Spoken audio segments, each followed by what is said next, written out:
এই যে সারাদিন মামির বাড়িতে হাড় মাস কালি করে যে কাজ করছি, তাতে কোনো লাভ হচ্ছে আমার?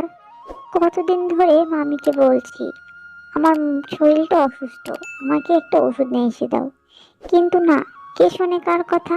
তিনি তার মতোই সবসময় বিড়বিড় করতে থাকে। এত খাটাখাটনির পরেও যদি এই সামান্য ওষুধটুকুও না পাই, তাহলে কি কাজ করতে ইচ্ছে করে? আমি এবার মামিকে বলবো, যদি আমাকে ওষুধ নিয়ে এসে না দেয় তাহলে আর আমি কোনো কাজ করতে পারবো না, অন্যের বাড়িতে কাজ করব। তাও এখানে আর থাকবো না, এখানে থেকে আমার কোনো লাভই নেই। বাহ মিলি বাহ, তোর কি এখন এই কাপড় কাচার সময় হয়েছে? এটা ঘড়ির দিকে তাকিয়ে দেখ তো কয়টা বাজে। তা আমি সকালের খাবারটা কখন খাবো আর ওষুধ বা কখন খাবো? তুই দেখছি দিন দিন বড্ড অলস হয়ে যাচ্ছিস। সেটা কিন্তু আমি খুব খেয়াল করেছি। তোকে কতবার করে বলেছি যে সকাল হলে আগে রান্নাঘরে গিয়ে সবগুলো কাজ করে তারপর বাড়ির অন্য সব কাজ করবি, কিন্তু তুই আমার কোনো কথা শুনিস না কেন? শুনুন মামি, আমি আমার মতো করে এখানে কাজ করব। যদি আপনার কথা মতো আমার চলা লাগে তাহলে আমি এখানে কাজ করতে পারবো না। আর আপনাকে কতদিন ধরে বলেছি যে আমি অসুস্থ, আমার শরীরটা ভালো না, আমাকে একটু ওষুধ নিয়ে এসে দেন, কিন্তু আপনি দিচ্ছেনই না। আপনি যখন আমার কথা শুনে আমাকে ওষুধ নিয়ে এসে দেবেন, তখন আমি আপনার কথা মতো কাজ করব। না হলে আমি যেভাবে কাজ করব সেভাবে আপনাকে মানিয়ে চলতে হবে। বাবা মিলি, তুই তো দেখছি ভালোই মুখে মুখে তর্ক করা শিখেছিস। শোন, আমি যেটা বলবো সেটাই শেষ কথা। আমার মুখের উপরে কোনো কথা বলতে পারবি না, বুঝেছিস? আচ্ছা ঠিক আছে মামি, আপনি বাসায় যান, আমি কিছুক্ষণের মধ্যে আপনার খাবারটা রান্না করে দিচ্ছি।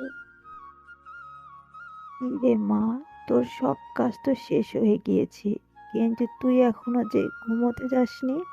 তোকে আমি অনেকদিন ধরেই খেয়াল করছি। তুই সব কাজ কাম সেরে এখানে এসে দাঁড়িয়ে থাকিস কেন? তুমি তো সবটাই জানো ঠাম্মা, এই ছাদটা আমার কত ভালো লাগে। এখানের হিমেল বাতাস আমার মনটা ভালো করে দেয়। তাই একটু কাজ শেষ করে এখানে এসে দাঁড়িয়ে থাকি, মনটা ভালো লাগে তাই। আর কিন্তু ঠাম্মা, তোমার তো কোমরে ব্যথা, তুমি সিঁড়ি বেয়ে উপরে উঠতে গেলে কিসের জন্য? শোন রে মা, নিজেকে যতই হাসি মুখে রাখিস না কেন, আমি কিন্তু তোর মনের খবর পড়তে পারি। নিশ্চয়ই তোর মামি তোকে আবারও বকাঝকা করেছে, তাই না? আরে না না ঠাম্মা, মামি আমাকে কিছু বলেনি। আমার এমনিতেই ভালো লাগছিল না, তাই এখানে এসে দাঁড়িয়েছিলাম। মামি তো এখন আমাকে আর কিছু বলে না, আগে বলতো, কিন্তু এখন অনেক ভালো হয়ে গিয়েছে। তোর জীবনটা অনেক কষ্টের রে মা, অনেক দুঃখ তোর জীবনে। তোর বাবা মা কেউ নেই, আমিও তোর জন্য কিছুই করতে পারছি না। যা মা, এখন গিয়ে ঘুমিয়ে পড়।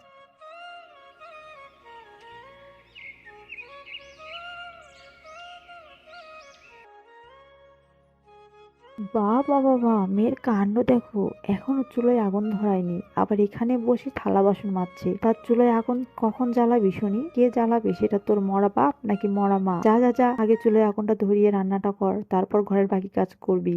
মামি, আমিও তো একটা মানুষ, আমি আর কত কাজ করতে পারি বলবেন? এই সংসারে সকল কাজকর্ম করি, তারপরেও আমি একটু ভালো মন পাই না। আপনিও যদি আমার হাতে হাতে একটু কাজ করতেন তাহলে কত ভালো হতো মামি। কি বললি তুই? একদম চুপ কর, কপাল পড়া মেয়ে। মা বাপটাকে তো জন্মের পর পরে খেয়ে ফেলছিস, এখন আবার আমাকেও খেতে চাস? এই সংসারে থাকতে গেলে ঘরের সব কাজ কাম করে তারপরে থাকতে হবে, তা না হলে তোকে ঘাট ধাক্কা দিয়ে এখান থেকে তাড়িয়ে দেবো, বুঝেছিস? আমাকে একটু বুঝুন মামি, এত অত্যাচার আর অবিচার আমার ওপর করবেন না। আর যদি আমার জায়গায় আপনার নিজের পেটের মেয়ে হতো, আপনি কি পারতেন এরকম করতে বলুন? ওরে বাবা রে বাবা রে বাবা, যাত্রাপালার অভিনয় শুরু হচ্ছে এখানে দেখছি। শোন শোন, তোর সব ফালতু কথা শোনার মতো সময় আমার নেই। আমি যেটা বলছি সেটা যদি করিস তাহলে তুই এই সংসারে থাকতে পারবি, আর না হলে এখান থেকে চলে যাবি, ঠিক আছে? আর শোন, তাড়াতাড়ি এই কাজগুলো করে রান্নাটা করে ফেল। মিলি, এই মিলি, হতচ্ছাড়ি কোথায় গেলি রে? কাজটা শেষ করে এসে নিজেকে কি মহারানী ভাবিস নাকি যে বিছানায় শরীর টেলিয়ে দিস? মিলি, আরে এই মিলি, কই গেলি রে হতচ্ছাড়ি? মিলি, গতরটা নাড়িয়ে একটু দিকে আয়, দেখে যা, তোর সাথে আমার অনেক কথা আছে। মামি, শরীরটা অনেক খারাপ লাগছে, তাই একটু শুয়েছিলাম। সারাদিন অনেক কাজ করেছি, এমনিতেই শরীরটা অসুস্থ। আর কত চলবে বলুন? তাই কি জন্য ডেকেছেন বলুন মামি? আমি একটু ঘুমিয়ে পড়বো আজ তাড়াতাড়ি। বাবারে বাবা, মেয়ের দেখা যায় বলি ফুটেছে নতুন নতুন। শোন, একটা কথা, তোর মামা যে শহরে থাকে ওনারও কাজ নেই এখন, ওনাকে টাকা পাঠাতে হবে এখান থেকে। ওখানে একটা কাজ করবে, সেটার জন্য তো টাকা লাগবে নাকি? কালকে থেকে তুই সংসারের সব কাজ সেরে তারপরে গিন্নি মায়ের বাড়িতে কাজ করতে যাবি। ওখান থেকে কাজ করে টাকা নিয়ে এসে তোর মামাকে দিতে হবে, ঠিক আছে? এই কি কথা বলছেন মামি? মামার কাজ নেই মানে? আমাকে তো আগে বলেননি আপনি। আমি কিভাবে একটা মেয়ে হয়ে এত কিছু করব? আমি শুধু একটাই কাজ করি, সংসারের সব টুকিটাকি।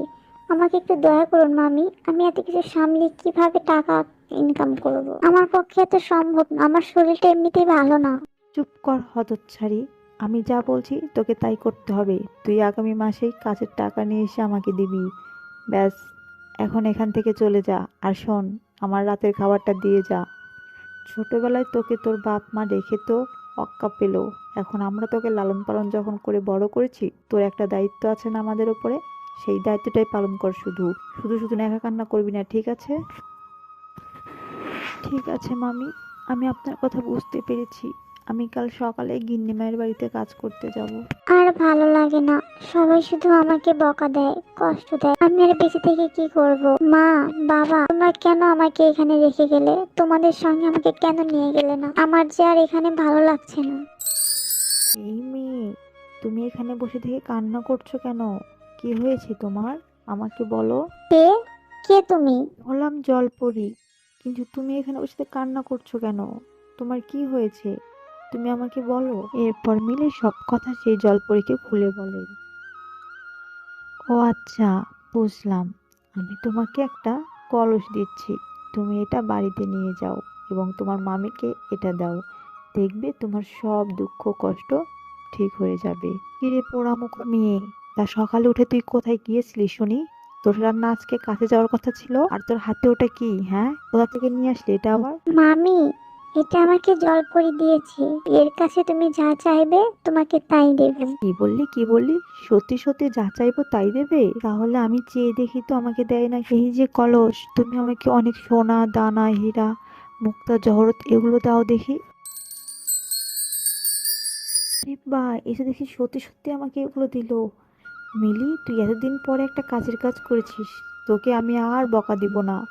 এখন থেকে তোকে আমি আমার নিজের মেয়ের মতোই ভালো জানবো। তোকে আর অন্য বাড়িতে কাজও করতে হবে না। আপনি সত্যি বলছেন মামি? এখন থেকে আমার আর কোনো কাজ করতে হবে না? আপনি এখন থেকে আমাকে ভালোবাসবেন তো? হ্যাঁ রে মিলি, আমি সত্যি বলছি। এখন চল চল, ঘরে চল, কিছু খেয়ে নিবি। বন্ধুরা, কেমন লাগলো আমাদের এই গল্পটি? আমাদের এই গল্পটি যদি আপনাদের ভালো লেগে থাকে তাহলে অবশ্যই ভিডিওটি একটি লাইক দিয়ে চ্যানেলটি সাবস্ক্রাইব করে পাশে থাকবেন। ধন্যবাদ।